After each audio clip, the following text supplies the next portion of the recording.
Welcome back to the channel. If you like what we're doing, please hit that like and subscribe button. It helps us grow and give you even more content. We've had a really good reaction to all of the videos that we've produced. We got all the Callaways out, the Titleist, the Ping. It was a huge week. We're a little behind. A lot of fun stuff in the middle of summer, right? Oh You my don't goodness. get a lot of launches like this, so that's great. It was basically a launch season for us. Yep. Right?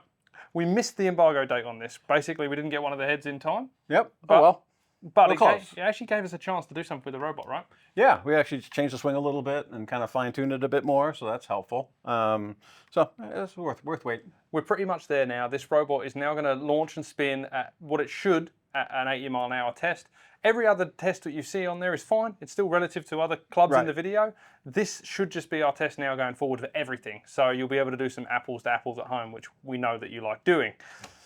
Today is all about Callaway's X-Forged. It's a callback to, I think, 2018-19 was the last time they did this. Right, been a while. Fully forged, 1020 carbon steel, really good looking golf clubs. And they've had a lot of success on the LPGA Tour. So they've been out there for a while, and they're actually been in Asia for a bit. Some of them anyway, not the Max is new. Yep. But they've done really well on the LPGA Tour especially. So. And everyone nowadays, when you see forged, you actually don't see a lot of this. No, this is actually a forged club, right? One piece, there's no hollow body stuff or welded faces or any crazy trickery here. It's actually just a forged cavity back club. And you know, the standard one's pretty traditional looking, you know, it's kind of standard looking forged cavity back that a lot of tour players have played for years. The Max is kind of interesting to me, you know, deeper pockets, doesn't look that different other than the top line from the top, but certainly a little more forgiving and a little longer. Okay, today's video. We're going to do a 90-mile-an-hour test live on camera, center hit, 4 degrees down, same shaft with both, so you're going to see apples to apples there. Then we're going to jump back and we've tested these clubs at 80 miles an hour with a bunch of shots. Chris behind us does all the hard work there and puts the yards in. Dr. Mace verifies it. We check the numbers and we get the data to present you with. We've got dispersion graphs, average flight, land angles, so hang in there for all of that. First things first, let's talk a little bit of tech about these irons, if there is any. Right. But it's really more about design than just like well, it's more about shape than material, so let's put it that way, right? Because we've just got a carbon head that's, you know, satin finish. Nice finish, by the way. So in the robot, we've got the Max to kick us off. We're going to do the 90-mile-an-hour test. And look at the, I mean, the first thing I see is this sole design. It's like a tri-sole. I like this a lot, actually. I mean, the back's obviously channeled off a little bit to make the playable width smaller. But, you know, they've got quite a big leading edge relief here. Yep. Still got a pretty sharp leading edge, but it's definitely cavity back. And both of these look similar. I didn't measure them exactly, but they both look, you know, this part here is similar looking. Yeah. And then we've got noticeable pockets. Hopefully Austin here can get some good B-roll. Yeah. Big chunks like taken out of the back there to make a real cavity. Right, but they still got a pretty good substantial chunk in the middle, so it's really solid feeling, which, you know, for the tour players and better players playing a, you know, larger forged cavity back, gives them still a solid feel in the middle. Yep. So pretty cool. We've also 3D scanned these heads. If you watched our Titleist video, you get to understand what those numbers are about. Hang in there. We're going to talk about these compared to one another. And I've actually done a little research compared to their new AI 150 I can share with you. So hold up for that. Let's hit the 90-mile-an-hour forged Max. Right. 31 degrees 7'9". Yeah, this is probably going to go further than most tour players are going to want. So. Yeah.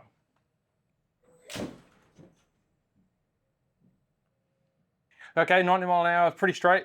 Yeah, almost dead straight, actually. Not a lot of draw fade bias, obviously, which is what you'd want in a better player club. And although this one has got a little more offset than the other, and we kind of negate that with the robot, 5,800 RPMs, we have dialed the swing in so the shaft lean produces more similar to real spin.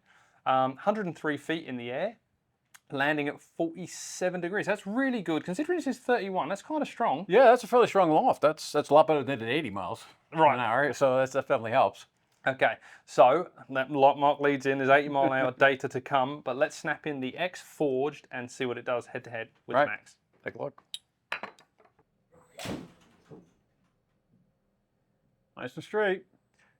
121 ball speed. So we got 2 degrees extra loft. This is 33. Right. And we lost 3 miles an hour ball speed. So we're thinking about 6-ish yards.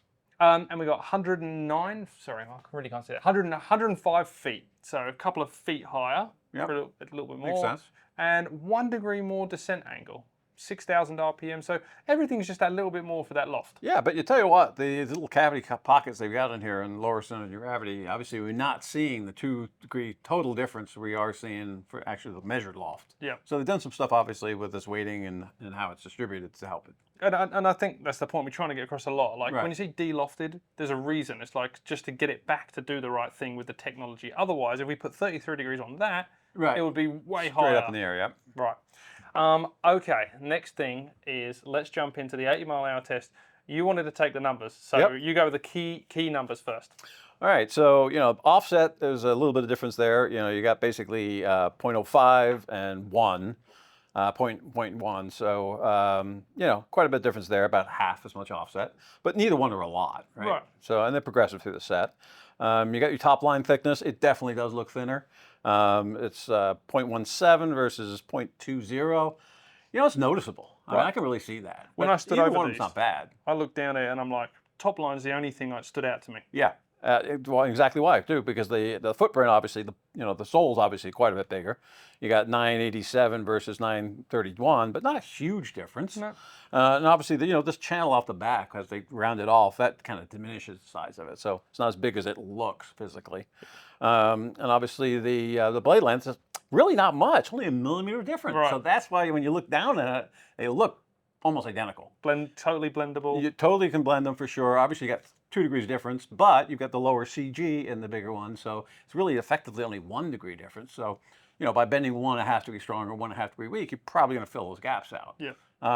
So you don't have to do a lot of manipulating because of the difference in the CG, obviously. Yeah. So definitely different, but not entirely different. The landing angle, obviously, at 80 miles an hour, that's when you get hurt, right? Yeah. And I would definitely say, you don't really want to play with either of these clubs much below 80 miles an hour. 75 maybe if you hit the ball high. I hit the ball really high at 80 miles an hour, so I'd probably get away with it. But these are really designed for a little more speed than that. 75 miles an hour probably for the max, and obviously the blade you need 85 miles an hour. You're really giving up some stuff. But they're really good clubs. They're very similar looking, and I definitely think you can blend them. Yeah. So my little tidbit there for the 3D scan data was the AI 150, which is another Apex that's come out and filled that line in, which you think kind of crosses over with that Max a little bit. Yep. These two are like considerably smaller, but the top line thickness of the AI 150 is a little thinner. So you kind of get a similar package with the AI. Right. You get that like 10x face versus, this Forged, being a right. true forged thing. So Yep. you get a little more tech, but really the body size isn't like wildly different to the Max that you've got. No, these are definitely not big, and they call us a Max, right? But it is it's a large forged cavity back. Yeah. But it's not huge by any means, and certainly, like you said, the top line's not that much different. The blade length's almost identical. It's not a big bulky club. I mean, there are some huge forged clubs, especially in Japan. They're big, bulky, lots of offset. This is not one of those. This is definitely LPGA players for sure. On the smaller one, I'm sure there'll be plenty of guys on tour playing that. Yeah, well, this is a nice challenge. I don't think they've had anything really in the range that have targeted, if you think like T100 and I guess T150, almost T250 in that case, when you think about the models released. It's a Ping Blueprint S, and it's got a lot of competition. And I think they've done a really nice job to get in that space. Honestly, Callaway was kind of missing that a little bit, right? agree. I mean, the old original Apex was a smaller package and everything. They came out with the 200 and the 300, which were big, maybe a little bulky for the really good players.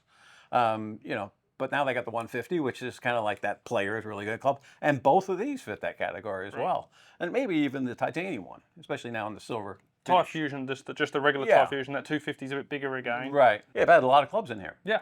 I think I've rounded out the line with this. If you look at the dispersion data, I mean, I'm looking at that and I'm like, okay, it's pretty much the same club. The toe drops off, the thin drops off. They do a really good job with the heel. We know these forged products, they actually get the center of gravity a little bit nearer the heel, so you find that they get really tight out of that. And then if you also look at the distance, we kind of talked about this in the 90-mile-an-hour test. The 2-degree change, the 31 degree from the Max to the 33 in the Forge, gave a 6-yard difference in carry from a center shot on the 80-mile-an-hour test. And that's about right? Right. If you figure there's typically 4 degrees between irons, Yep. and you're talking 10 to 12 yards between clubs, 6 degrees is right half of that. So Bang on. definitely helped a lot there. But the interesting thing is the height was pretty close. I mean, 91 versus 93, couple of feet. I mean, that's not a lot. Right, and the stopping power, like you say, I'm a big fan. We've just done this whole experiment knowing that stopping power is like becoming more paramount. We like that people are going away from just pure distance gains. Yeah. Both of these are either the Forged is right in that space already, Yep. and the Forged Max, you could get it perfect with a little weaken. Yep, absolutely. Especially if you're steep, right? If you're hitting down on it all, I mean, definitely the relief they've got on this leading edge is going to help you. And if you bend them a little weak, that's going to help even more. So, I mean, definitely an option as well. And we've heard that from other companies as well. Recently, we talked about things that a lot of companies are building some clubs a little stronger just so they can weaken them for tour players. And the average PGA Tour player is, 4 or 5 down, or 4 down anyway. LPGA obviously is a lot less. But stronger, better players that are steeper. I mean, you can definitely bend these things weak. Yeah. People always want to make them stronger, stronger, and stronger. But there's an option sometimes that making them weaker makes sense too. Makes a lot of sense for stopping power.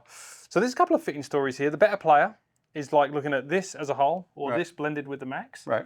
Then you've got the person who's like desperate to play something as pretty as these and has been in the Apex line and maybe looking between the AI 150 and this, maybe the TI Fusion if they got some extra cash at hand. Yeah. And they want that tech because they go millions of miles. Right. It's all about just getting into a fitting bay and experiencing them, hitting them, right? I mean, the advantage of a forged club like this without a springy face and stuff is, consistency and distance. There's no hot spots and stuff. It's pretty much solid face. They've obviously moved the CG down to help that a little bit, but you're going to get consistent distances. Yeah. Jump in the comments. Let us know which one you like the best, which one you think you're putting in the bag. If the callback to the original X-Forge gets you thinking you might want to upgrade to this beautiful new product, we love to hear from you. Hit that like and subscribe button. And we've basically wrapped up all the new releases. Yep. So we're going to jump in some new testing. Right. We're going to try a couple new things and finish up and test all the stuff, the same as we just tested these. Yep. So at some point in time, towards the end of the summer, obviously, we'll be able to do some comparisons on, what the standouts in certain categories. So stick with us. We've got so much more to come.